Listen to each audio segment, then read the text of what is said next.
Aloha and welcome everyone. This is Julio with Absolution, and recently I was on the island of Oahu and I was walking around the area of Waikiki and Honolulu, and I noticed this fire hydrant station, and I was actually quite surprised with the operating pressure. Take a look at this operating pressure of 250 psi. And then instantaneously I realized why the operating pressure was so high, and it's because there are so many high-rises around the area of Waikiki and Honolulu, and that operating pressure needs to provide water to the highest floor. So then I asked myself, what is the highest structure in the Waikiki Honolulu area?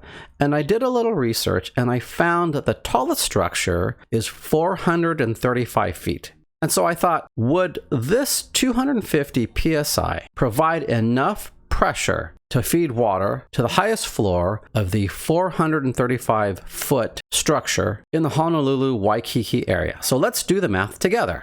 I'm going to turn this 250 psi into feet of head and then compare that feet of head to the 435 feet. So I will start by rewriting this 250 psi down here. 250 psi. I'll write it over 1, multiply by a fraction, and there are 2.31 feet of head for every 1 psi. This psi will cancel with this psi, and the unit of measure that I'm left with is feet on the top.